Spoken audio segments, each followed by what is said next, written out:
A task force aimed at identifying the economic barriers that Kansas women face is coming to Southeast Kansas. I'm Bronte Sorotsky with how this could help more women succeed. We have new information on the timeline for Tuesday's deadly school shooting. Police now admit they got it wrong. I'm Lauren Blanchard in Uvalde, Texas. I'll have the latest details coming up. The 4 states' most watched news starts now.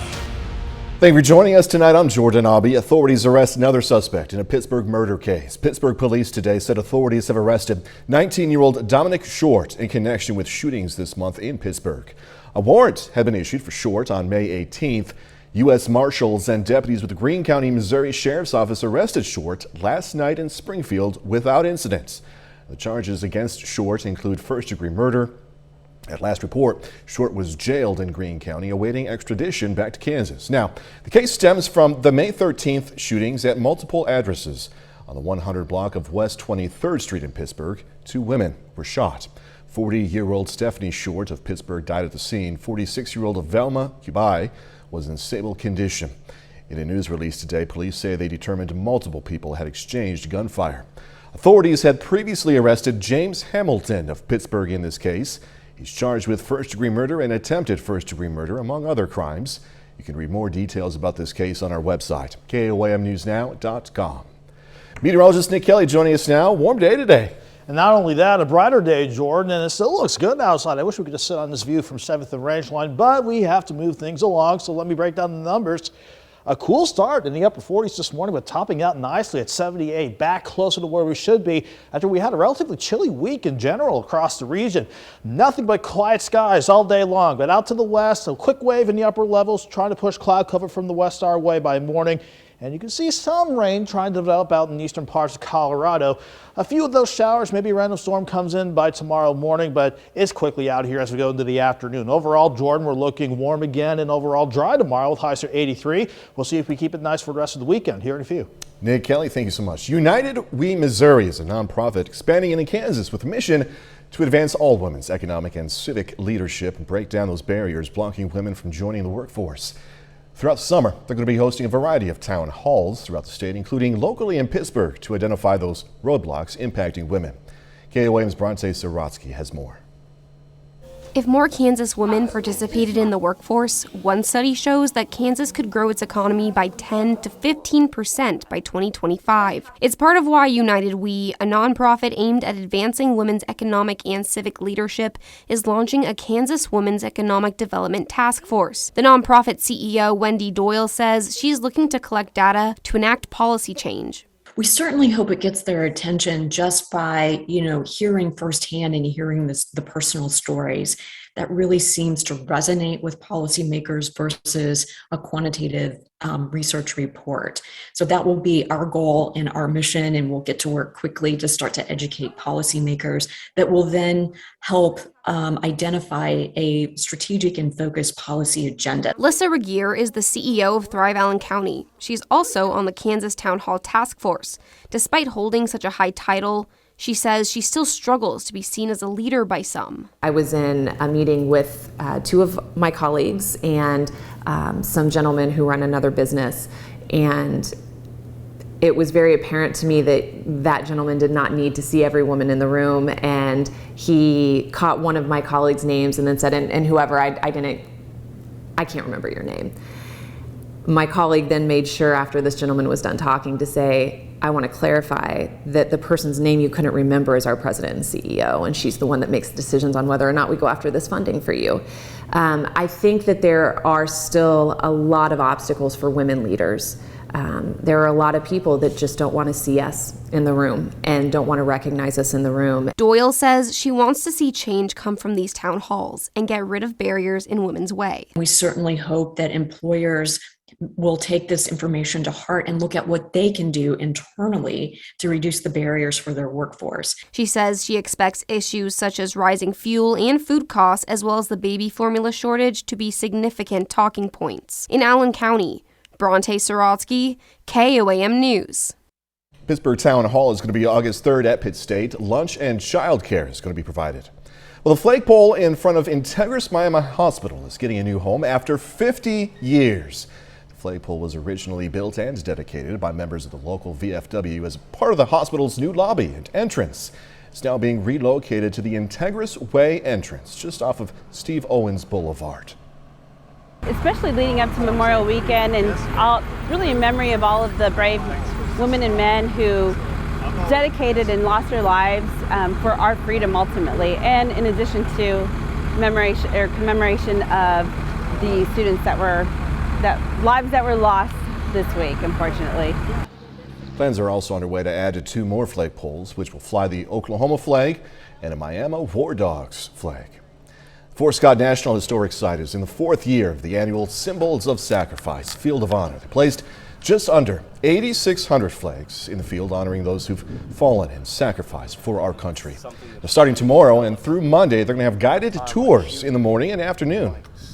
What this country has gone through, and it's growing through the Civil War, through the Mexican-American War, and all the different strifes and trials and tribulations that we've been through since then. So Memorial Day and Memorial Weekend is just part of that. It's part of our discussion of freedom and what we need to do as a country and as a person to ensure that we stay free. Both workers and volunteers placed the flags in the field from 9 this morning until 1 in the afternoon. KOAM News at 9 on Fox 14 takes this time to honor another Fort State hero. Otto Norman served in the U.S. Navy from 1917 to 1919. Native of Baxter Springs, Kansas, Norman was stationed in France. We are proud to thank and salute Otto Norman. He's tonight's Fort State hero. Miami Public Schools has met its Adopt a Door fundraising goal, a project to provide more security for students. The campaign was a fundraiser to buy lockdown security systems for every door in the district. The security system jams the door and is going to prevent intruders from entering classrooms. But I felt as superintendent that it was really both noble but tragic that one of our students felt we needed this. And I thought this is something that the community can come together on. Now, the next step is installing sensors connected to each lock that's going to immediately alert the entire school, also Miami Police Department, if the lock is put into place. Texas law enforcement facing mounting criticism tonight over their response to Tuesday's elementary school massacre. They clarified the timeline of when officers entered the building. Fox News correspondent Lauren Blanchard explains. Police now admitting they were wrong for standing outside a Texas classroom as a gunman shot children inside.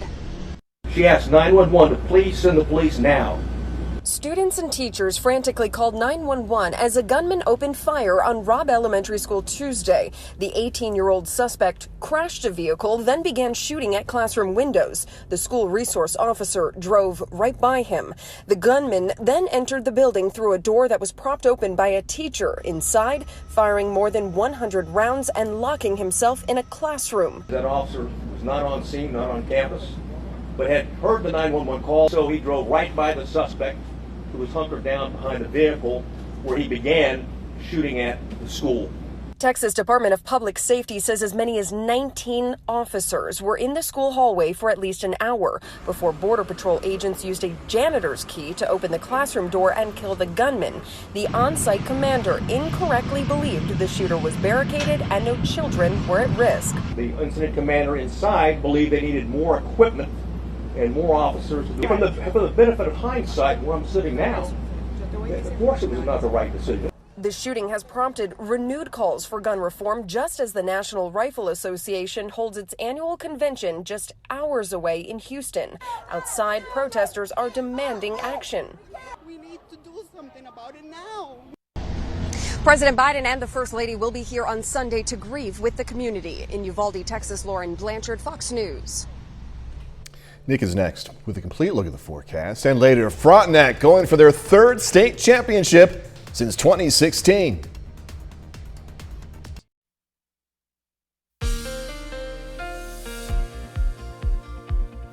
After we were stuck with chillier temperatures, certainly compared to normal for much of this week, it was nice for not only the Skywatch Storm Tracker to show dry weather to get this weekend going, but a lot of sunshine to push us back closer to where we should be for this time of the year. We'll break down the numbers in a second, but even though we're seeing a lot of the area creeks, rivers, and streams falling fast that we're finally getting a chance to dry out, there are still a couple of spots we're watching. For example, I believe the Marmaton near Nevada, that's still going to be running a bit high until that flood warning expires at 6 o'clock on your Sunday evening. Then we've got the Little Osage near Horton running high until 5 a.m. Monday, and then you have the Osage working back toward the southern parts of the Harry-Tune Reservoir. That's still going to run high at least until Wednesday. So if you've got any plans to hang around in these areas for your Memorial Day, just be sure you keep that in mind, and just be sure that you're careful as you are partaking in the unofficial start of summer. But the temperatures a lot better, certainly compared to the lower 60s the other day. Near 50 and upper 40s this morning, and into the upper 70s for this afternoon. We're still looking great with the last of the sun's rays still present on our 7th and Rangeline camera. 67 and jump with that south wind at 3. Everybody's in the mid to upper 60s to lower 70s the farther west you go. And we're still going to drop off into the upper 50s tonight with mostly clear skies locked in to at least start the overnight out. We've got an area high pressure sliding to the south. No frontal systems immediately on the way in, but upstairs at the jet stream level, this quick upper level wave is prompting some showers, maybe even a few storms out in eastern parts of Colorado. That's going to try to sneak in here by tomorrow morning, but until it gets here, we're dry for much of the night, quite frankly. Mostly clear skies, certainly to start the overnight, but you can see how once we get past 2 o'clock and here 6 a.m., the clouds with that wave will start to work in our western counties. The radar's not going to look exactly like this. No exact run of the future track is going to look exactly like this, but it's got the idea that it wants to bring in at least a few isolated showers, maybe a couple of storms to start your Saturday morning out. And even then, the coverage, I think, will be around 20%. So not everybody's going to see the slight chance for a few showers or storms to start the morning out, but everybody is looking great and warm for the afternoon tomorrow. 59 in the morning, 77 by noon. Joplin, you'll top out at 83. Everybody should be at least in the lower 80s for tomorrow afternoon. And don't tell me this locked up on me again. Jordan, I think this graphic took an early holiday. So here's what I'm going to do. I am going to quickly pull up the 7-day so that we don't have to sit on that locked up graphic over here. And if we could switch over to Max 2, please. For the 7-day forecast. Thank you very much. We are looking great for the rest of the holiday weekend. We have highs pushing near 90, but still looking dry for Sunday. 86 for your Memorial Day with lows starting around 70. Then once we get after the holiday weekend, Jordan, we'll deal with returning thunderstorm chances, better chances, Tuesday, Wednesday, and Thursday. Doing some much needed drying out this weekend. Yeah, absolutely. See you a little bit. Thanks so much, Nick. So imagine being in what feels like paradise and this happening, a fire breaking out on a Carnival cruise ship docked at Grand Turk Island in Turks and Caicos. Happened yesterday morning on the starboard side of the Carnival Freedom's funnel, often called the ship's whale tail. The funnel is reportedly designed to direct the flow of exhaust gases away from the ship. Cell phone footage that we're seeing right there from passengers and ships nearby captured flames and smoke shooting into the air. In a statement, Cruise Line said the fire was quickly extinguished. No guests or crew on board were hurt. However, no word on the cause of the fire. The Carnival Freedom, by the way, is expected to return to Florida this weekend. Coming up, going to learn when this baby formula shortage is expected to end. First, here's a look at our tower camera, sponsored by R.E. Smith Construction, as work continues on the KOAM More Power project. Check it out anytime on our website, koamnewsnow.com/power. The Jif salmonella recall has expanded to dozens of other products made with the same peanut butter, including those sold at Walmart, 7-Eleven, Safeway. Fudge snack packs and apple wedges are among the items that may contain peanut butter with salmonella. FDA is urging customers to throw out these items or return the items they believe may be part of the recall. FDA says things should return to normal for baby formula stock around the end of July. This as local governments begin to take measures to ensure that less fortunate families receive the fresh supply of baby formula that came in this week from Europe. Fox's Anna Eliopoulos has more on this story. More relief is on the way for parents searching tirelessly for baby formula. 2 shipments of formula from the European Union arrived to 2 distribution points in Northern Virginia and Central Pennsylvania earlier this week. The shipments will be distributed to hospitals and retailers in an effort to ease some of the burdens of the ongoing shortage. I can't imagine worrying about how you're going to feed your baby and how you're going to provide for them. In Dearborn, Michigan, several nonprofits teamed up to hold an emergency baby formula distribution event. Local governments are now stepping up efforts to ensure that poorer families get access to the fresh supply. Been able to locate working a network that we have created of nonprofits and local stakeholders, try to identify formula to the greatest of our capacity, and try to not solve the formula shortage, but try to hopefully help in a short term. Meanwhile, the Biden administration is facing backlash for their sluggish response to the shortage. Why did it take an onslaught of national media attention for the Biden administration to act with the sense of urgency that is required to adequately address an infant formula shortage? The FDA chief also testifying this week, going into detail about the egregious conditions discovered at Abbott's Michigan plant. There is no dispute that the facility was unacceptably insanitary as evidenced by the consent decree. Frankly, the inspection results were shocking. That plant is expected to reopen in early June. Baby formula from Abbott will begin trickling into stores about 6 to 8 weeks after that. Anna Eliopoulos, Fox News. And still ahead, paying more to get places.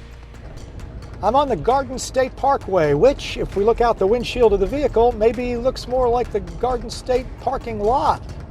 I'm Jeff Flock in New Jersey with a look at what it looks like if you're traveling this Memorial Day on the roads. Back with the story in a moment. Asymptomatic COVID-19 infections may be significantly less contagious than symptomatic cases. Analysis published in the journal PLOS Medicine found people without symptoms had a secondary attack rate that was 2/3 lower than in those with symptoms. But the researchers also said masking and social distancing are still needed when community transmission levels are high. Inappropriately prescribed antibiotics may be causing medical complications for children. A study from the Washington University School of Medicine in St. Louis found children prescribed unneeded or unsuitable antibiotics were 8 times more likely to develop problems like diarrhea and skin rashes. Complications added an estimated $74 million in excess healthcare costs here in the U.S. in 2017. All right, a Memorial Day weekend expected to be one unlike any other, with these gas prices continuing to shatter records. Fox Business Network's Jeff Flock reports on how there could still be more travel this weekend compared to last year. We are traveling on the Garden State Parkway in New Jersey, and if we look out the windshield of the vehicle, maybe you see a fair bit of traffic headed to the shore beaches. And this is what it's going to look like across much of the nation this Memorial Day holiday, at least if the folks at AAA are right with their predictions. They say 39 million plus people will be traveling for the Memorial Day holiday. That is about an 8.3% increase from last year. About 35 million of those will be traveling by car, despite the high gas prices, which topped at $4.60 the gallon. Haven't moved much in the last week or so, but about $1.50 plus more than it was this time last year. Despite that, there are some indications, and perhaps because of that, some indications that people are maybe starting to cut back a bit on driving. That comes in the information released from the Energy Department on demand for gasoline. 8.8 billion barrels per day of demand in the last week on a 4-week rolling average. That's down 2.7%. And that is the lowest level it has been for the same time of the year since 2013. So maybe some indication that people are reaching the point of pain. Despite that, AAA says, at least for the Memorial Day holiday and the start of summer, people are going to keep driving. Folks are wanting to get out and do something. And I think that's why, despite record high gasoline prices, $4.60 per gallon, nationwide. We've never seen that price before. That's why folks are getting out and doing things. As perhaps you can see the pace picking up a little bit here on the Garden State Parkway. Not any longer a parking lot, at least for the moment. But if you're traveling this Memorial Day holiday, I suggest you be prepared for the worst. On the Garden State Parkway, I'm Jeff Flock with the Fox Business Network. Come on, move it or lose it. I'm kidding. Next, one of those stories that reminds us there are places here on Earth yet to be explored. Gonna visit a newly discovered ancient Mayan city. This is so cool. An ancient discovery in Mexico. Archaeologists unearthing what they believe to be an ancient Mayan city. While looking at a site in the outskirts of the Mexican city of Merida, the archaeologists found 5 large palaces, which they think house priests and scribes, as well as several pyramid-style structures, plazas, and even simpler houses they believe common people lived in. Archaeologists also discovered arrowheads, clay pots, vases, and seashells, among other items. Isn't that cool? Newly discovered. Again, it makes you think, just how many other places there are like that on Earth. Probably a lot. All right, 30 more minutes, news, weather, and sports. Coming away. Going to learn about a movie being filmed in Joplin. Going to hear from some actors and an executive producer.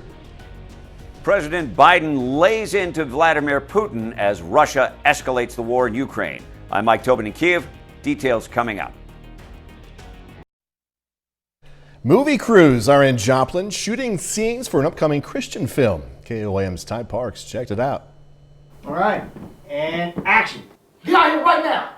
Yeah, Undefiled is a faith-based film, and it is about a man who had a rough childhood and struggles with addiction and lives his life kind of in the shadow of his father and struggles with that his whole life, but toward the end finds that there is hope at the end of that tunnel.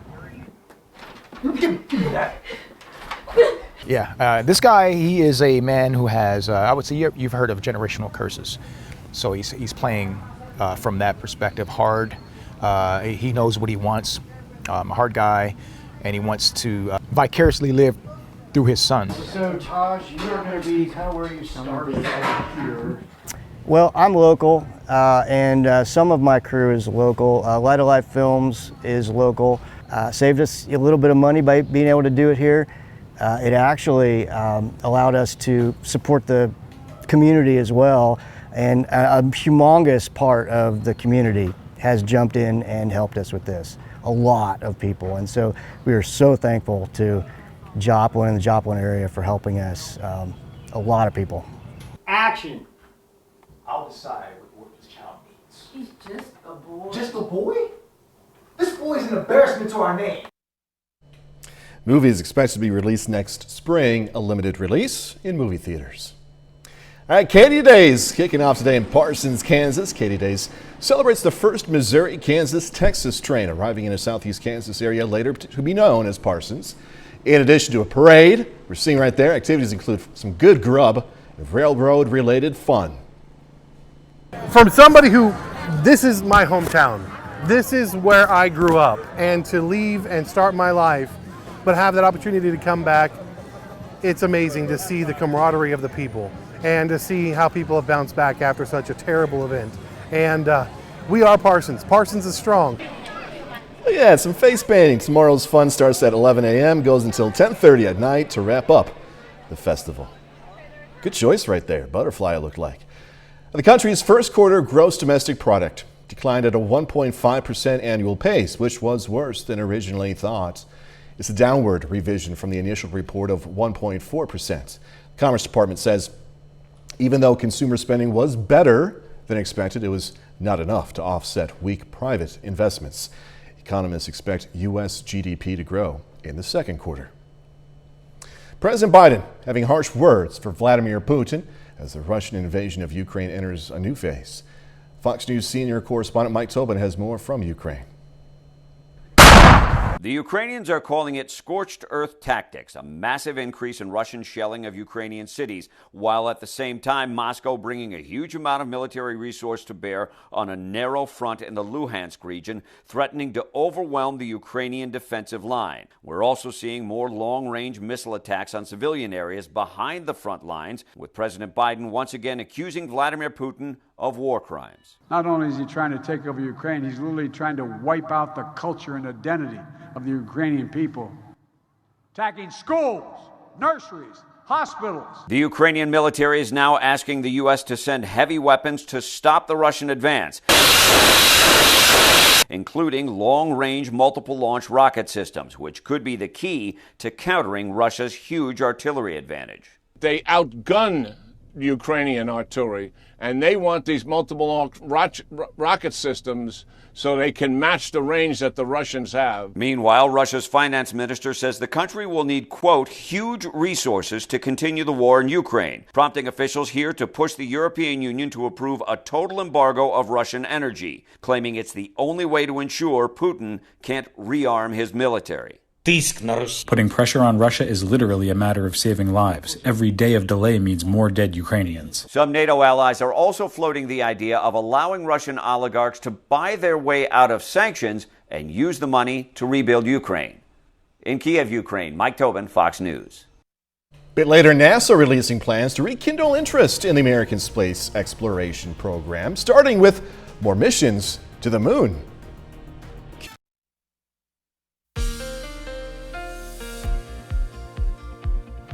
After spending much of this week dealing with cloud cover, rain chances, and chillier than normal temperatures, we have finally gotten this stubborn storm system out of here.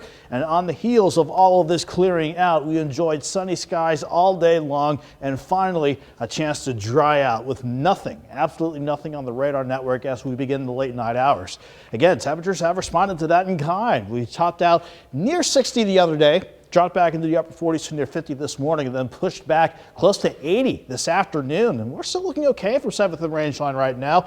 At 9:39, we have the airport and downtown sitting at 67 with a light south breeze and still plenty of clear skies up top. We do have some mid-60s already from Stockton Lake down to Table Rock Lake. Everybody else, though, in the upper 60s to lower 70s right now. But with clear skies still to kick off the overnight, I still think we'll drop back into the 50s as we go into your Saturday morning. Nothing immediately happening across the rest of the four-state region. We have a quick area of high pressure sliding to the south. That's what kept us nice and dry and with plenty of sunshine for today. But in the upper levels, there is one quick little wave running along the jet stream coming out of Utah. That's spawning cloud cover out west that'll work on in, and even some showers, even a couple of thunderstorms out in eastern parts of Colorado. Let's see if any of them can make it in here with the future track forecast. We are looking good to start the overnight out once again. Here's 2 a.m. Still looking at mostly clear skies, lower 60s across much of the area. Now here's the incoming wave for Saturday. Cloud cover on the increase, but I still think partly cloudy skies.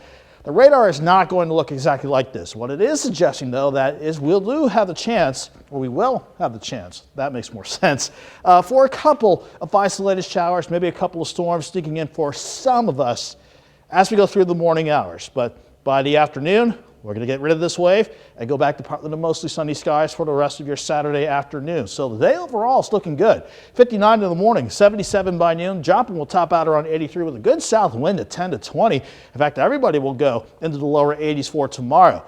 We'll look good for Sunday morning as we get this day of the holiday weekend going, and then back into the mid and even upper 80s with more partly sunny skies lined up for us.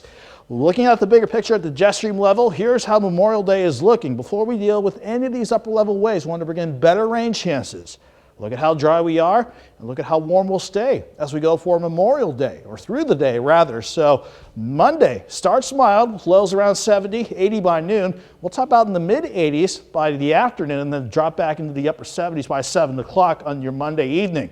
Then all these waves will bring in better rain and thunderstorm chances going to Tuesday, Wednesday, Thursday, and another wave that can bring in some additional rain by Friday. So thankfully on cue, Mother Nature getting the hint, keeping us dry overall for the holiday weekend. Then once we're past the holiday, that's when the rain chances will return. But Jordan, temperatures in the short term don't look bad. 83 tomorrow, middle to upper 80s Sunday and Monday, and lows near 70 for both days as well. So is that your pool on one of the graphics that we saw? Well, it's a pool, okay. I'd like to think. Oh, and oh no, 3-2 Avalanche. I think the Blues, I think their season's done. I was going to say party at Nick Kelly's house, but thanks for clearing that up for me. Nick Kelly, thanks so much. Coming up in sports, Frontenac softball aiming to bring home a state title today, plus Columbus baseball, one of 4 teams remaining in the 3A state tournament. Danny Terzer has these details next.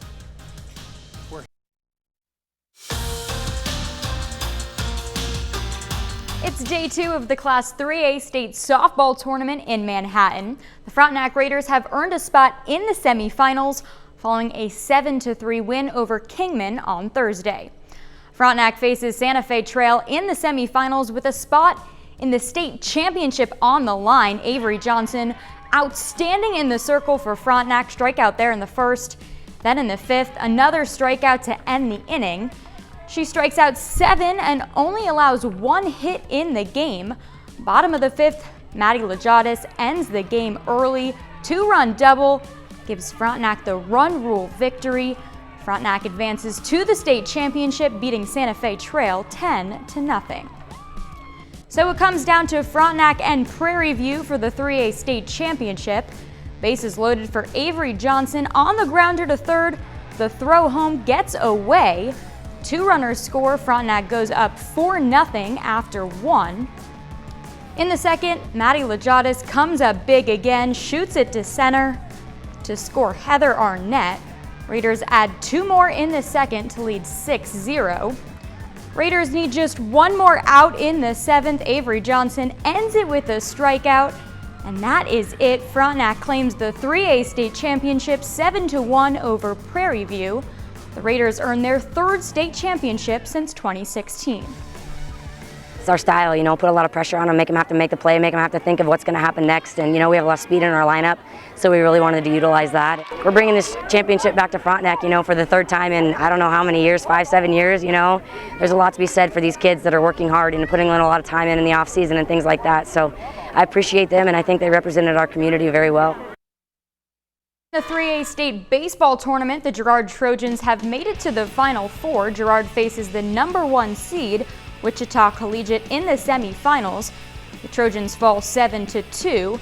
Girard goes on to take 4th place. They finish the season 21-5, breaking a school record for most wins in a season. The Columbus Titans won their semifinal matchup against Bishop Ward 9-3 to punch their ticket to the state championship game. Columbus has a shot at their first ever state title, facing Wichita Collegiate in the 3A championship.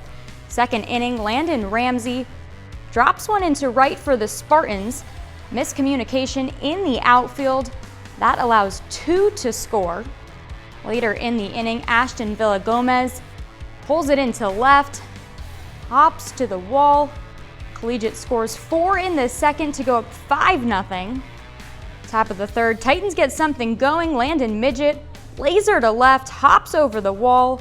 RBI ground rule double for Midget. That gets Columbus on the board, but the Spartans stay rolling. Columbus finishes as the state runner-up, falling 10-3. Back with more news after this. NASA hoping to rekindle interest in American space exploration by starting with a familiar target, the moon. Fox's Matt Napolitano has more in this edition of our Fox on Tech series. Scientific discovery, economic benefits, and inspiration, all the foundation of NASA's Artemis plan, missions to the moon using innovative technologies to explore more of the lunar surface than ever before. However, the plan is to take that knowledge beyond the moon and further into the galaxy.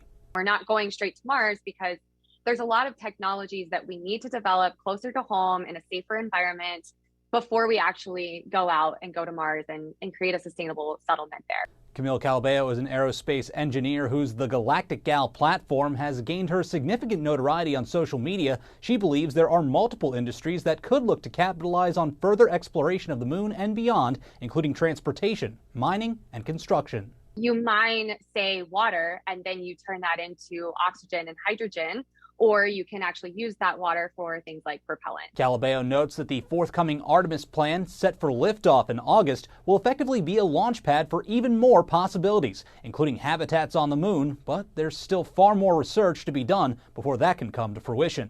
A really important topic that scientists and engineers are addressing right now is radiation on the moon. So it's outside of the radiation protection that we have around Earth in low Earth orbit, but we still need to shield our astronauts and tourists, right, from the radiation. And with these Artemis missions, NASA will make history with the first woman to land on the moon, as well as the first person of color. In New York, Matt Napolitano, Fox News. We'll be right back. Going to wrap up things with an important reminder. As we head into Memorial Day weekend, we take a look at the first stop for America's fallen when they return home to the United States. Fox News National Security Correspondent Jennifer Griffin has more now from Washington. The dignified transfer of America's fallen. The first stop for U.S. service members killed overseas when they return home is Dover Air Force Base in Delaware. It's where their families wait, VIPs gather, the Honor Guard is called, and members of the Air Force Mortuary Affairs team have the solemn task of preparing the remains of America's war dead for burial. Every day is Memorial Day here. There's not another mission really exactly like it in the military.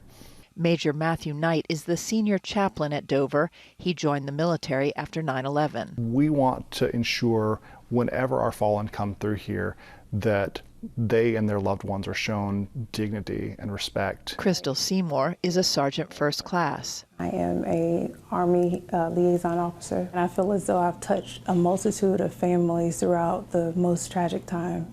It's about living on through the work that you do. Sometimes the families are in denial. I remember having a family who came and sat down with a small child and just refused to believe that their loved one had died. And when they saw his transfer case come off the aircraft, suddenly an emotional dam broke. The families are brought to Fisher House, which accommodates them while they wait for their loved one to land. There are toys here for the children that comes here with their family members. So it just gives them a comfortable environment. The last Americans to die in Afghanistan landed here last August. 11 Marines, a Navy corpsman, and a soldier, killed at Abbey Gate by a suicide bomber just days before the U.S. withdrawal was complete. Their families and U.S. dignitaries met them at Dover. America makes a promise to us that should anything happen to us while we're serving, we'll be brought home with honor. We don't leave our fallen behind, that we always honor those who have honored America with their sacrifice. Jennifer Griffin, Fox News. That's our time for tonight. Thanks so much for joining us. Going to leave you with video of thick fog in Sydney, Australia. Look at that. Hey, have a great, safe Memorial Day weekend. Remember why it's a long weekend. Do this all again tomorrow. See you then.